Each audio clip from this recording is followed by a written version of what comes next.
Welcome one more day to Space in Harmonia. Today I would like to continue with the subject concerning the departure of the soul of my dad, and also about the subject concerning the astral world, what happens when a soul leaves. Some people asked me about this in a platform the other day, and we were speaking about different projections, because not every soul has the same degree of evolution, and it depends on how much the soul has been able to detach from the world. Some souls end up trapped in psychic realms in which they project their belief systems, which actually form worlds. It depends on your beliefs, the way you think and you feel, because as it is said, in the world of the soul everything is 7 times stronger. Karmic winds are 7 times stronger, so everything you have not overcome in life is going to generate attachments that are 7 times stronger, and therefore it depends on how high is your degree of consciousness, your degree of evolution, and how much you are able to listen to the voice of conscience, divine conscience, which is the intelligence that is speaking from the primordial source, the emanation, the primordial spirit that we have, which is guiding, inspiring our soul, so we can govern first this physical body, and then the astral body if we have one. But usually very few people develop a good, strong astral body.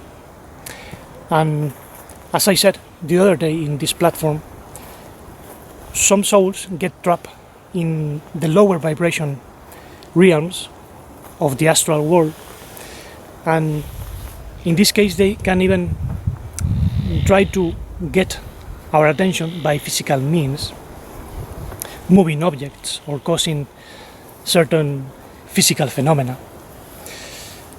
Sometimes, obviously, the souls that depart can try to communicate with us, and this can be felt especially in the soul, in dream visions, or even in scenes. To give you an example of different phenomena, the other day I went for a walk and my sister was with me at home, so she remained alone at home, and while I was outside having this walk, the alarm of the house began to sound. It didn't work for 15 years. Didn't make that noise for 15 years, so it was strange. And she told me when I went back, she said, well, maybe it's a sign from Dad. And I said, well, it could be another energy that has entered the house, some entity or some being which felt attracted by the high energy that we release in that home, especially the day my dad passed away, because certain beings are attracted by emotions, loving care, even emotions of negativity, which in this case were absent. So I guess there was a positive presence at home, and it could very well trigger the alarm and even the sound of the fridge, because my sister said that the fridge started to move and to shake, to make a strange sound. I had never heard the fridge moving or making sounds, and I guess there was a presence in the house, probably positive, because when I came back, both my sister and I smelled something in the house. I think it was a fragrance of flowers. I could not identify the type of flowers. Could be astral flowers or something, because they were not roses. Sometimes the flavor of roses emerges in places with positive energy. We had roses at home because we had both the picture of my mom and my dad with 3 roses in a jar with water, but it wasn't the scent from the roses. I think some positive being or guide was supervising how we were. Now, my sister and I were looking for signs of my dad, especially at night when we go to sleep. I, for instance, meditate for a while before sleeping, and on the morning, and I'm very attentive to everything I receive inside. You can receive some communications that way. But last week, as I was sitting in the sofa, alone at home, I smelled another fragrance, but this time it was a fragrance that reminded me of my dad, because it was a kind of perfume that he used when we were kids, especially. My sister even remembered the name Brave Water, Agua Brava in Spanish. And I remember that he had it in a blue bottle when we were kids. And it's very strange because he had not used that Agua Brava perfume for a long time. And I had not used any perfume at home. We have, obviously, some perfumes that can resemble, but as I say, I didn't use it that day. And some memories were triggered in me, and I sense the care and love of my dad in certain situations of life. I remember that because of the smell. So I thought, well, maybe the soul of my dad is trying to communicate with me in that way, because that's one of the strategies that souls can use to communicate with us, by means of intimate memories, reminders that only us can identify as something very personal. So I remain open to this possibility. I am very aware that my dad was going through a difficult period of evolution. He was somehow having troubles with emotions, and sometimes when he didn't have the problems of Alzheimer and dementia, he was a little bit grumpy, sometimes too much grumpy, and very critical with society, even with us if we did something that he didn't like. And curiously, all that went away as soon as he became like a child, more dependent on me and my sister. And I became more aware that we had to work for his soul. His human personality obviously could not understand everything because he lost many mental capacities. But I'm convinced that his soul and his spirit were aware. And many times I meditated on his side, projecting love and light. And even he sometimes repeated certain words that I said every time he felt a dark presence or he was scared by something. And this was very interesting to me because I felt as if he was open. He became like a child, obviously, and he was depending more on everything I had to offer. So now that he can see all this from this astral world, in his recapitulation of conscience, so to say, his soul can make a big evolution leap. I think many souls can even get liberated if they sense that they have been helped or loved, that there was something deeper taking care of them.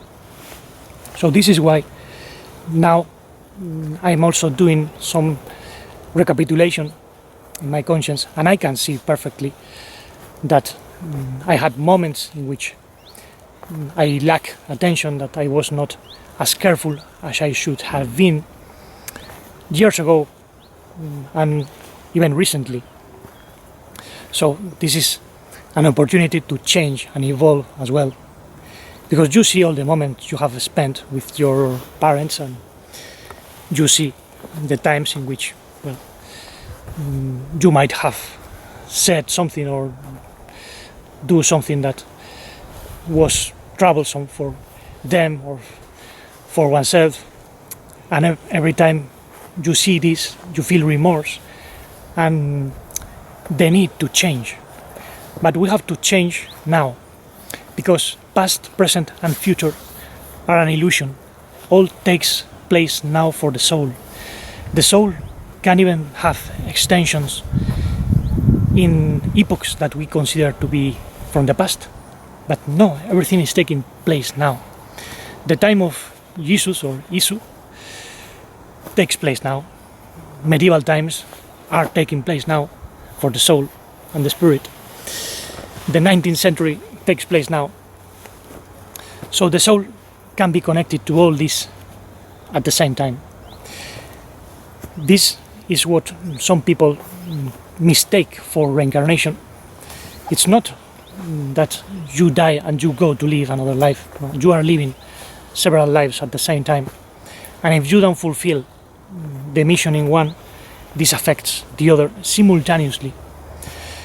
I highly recommend to watch The Secret of the Soul, a movie which shows a quite accurate picture of all this, and it has many nuances. So we have to be very careful with what we think and do.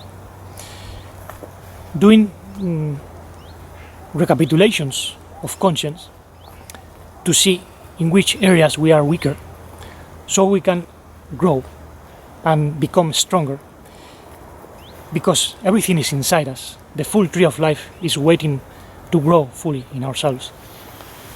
And this is the true mastery of life that was demonstrated by Ishu. He was a demonstration of the tree of life, even though people didn't understand his message in general. They turned the message into the old religion of sacrifice and vicar replacement. Many people believe for thousands of years that if a god or a messenger messiah was sacrificed, he could atone for all the sins physically and spiritually. But the message brought by the master has nothing to do with his physical death or murder. What is sacrifice is the true light in us that comes to this world to be the light of the world. You are the light of the cosmos, said the master. I am the true vine and you are the branches, so you have to be the extensions of the true divine spirit, the primordial spiritualizing force, conscience and will that manifests through us, cleansing all the transgressions, all the sins. That's what can cancel anything we have done wrong. Therefore, we have to think about what happens when we leave this physical world, and we have to be prepared for it. As I said, many people project their beliefs, and they can even be approached by certain entities or rulers that have the appearance of the divine beings the person is familiarized with. And these entities might tell them to reincarnate or to do whatever in order to pay the karma, as it is said, to pay for the sins. And this is something that doesn't belong to the primordial source. The Father of Lights doesn't punish, comes in us, through us, to rescue what was lost. This is very different. So we have to help souls go out of the belief systems of this world, cancelling all the debts right now not in the future, because as I said, everything is simultaneous for the soul. And a great moment of conscience is worth a full life of good deeds and or atonement for sins by means of sacrifice. The true sacrifice is helping others, taking care of your life and the life of others. And this is the reason why I still ponder about the life I had with my dad and my mom, and I intend to help them growing in my own life, being the son they would have liked to enjoy in life. And I think if you are able to develop and fulfill your mission, you can elevate your parents and even ancestors in your family line. People, for different reasons, got trapped in this system. I don't think the human being is evil in itself. The human being was deceived. His soul was trapped. And we might have grudge, or we might feel hate for even family members that hate us or reject us. And I think this is all due to traumas. So we have to overcome our own trauma and remain in the light. As long as we remain in the light, we give a greater chance for others to realize what the light is. So this is not a question of criticizing or thinking differently and believe that only us have the truth and the others are mistaken. We can see where others are mistaken, but we also have to develop mercy and shine so others can see the true life of forgiveness and soul evolution. And this obviously implies coming to this physical world, which in Hebrew wisdom was known as David. That was the code. This is why the Messiah, the true Messiah, the true understanding, because that's the meaning of Messiah, the conscience that understands and has wisdom, because conscience is the union of wisdom and understanding, comes to this world to grow from within. And this can be the reason why the Messiah was said to be the root and offspring of David, because there is a root on earth and a root on heaven. And the universal intelligence, the Logos, grows both from the primordial source and this physical world. So we shouldn't interpret the old teachings in a religious way. A person asked me about the phrase, I am the morning star, associated to the Messiah. And you have to interpret that in the sense of something that rises in your heart. The morning star is not necessarily an evil indication, even though sometimes it was associated to Venus, but Venus can be on the afternoon and on the morning. So if it's on the morning, it means that the loving energy is rising in your heart in the daylight, so to say, not in the twilight, in darkness. It depends. No? And there are different codes the ancients used. Sometimes I will speak about this in a greater depth, but for now I think it's enough. Contemplate the true light rising in your heart. That's the true central sun pulsating within yourself, the true morning star, if you wish, because this will bring the true loving care and conscience, so you can keep growing. Therefore, I will continue with this subject in further occasions. Thank you very much for listening, and let's continue cleaning the mind and the heart so we can express the love without limits, life without obstructions, integral conscience and deep blissful serenity.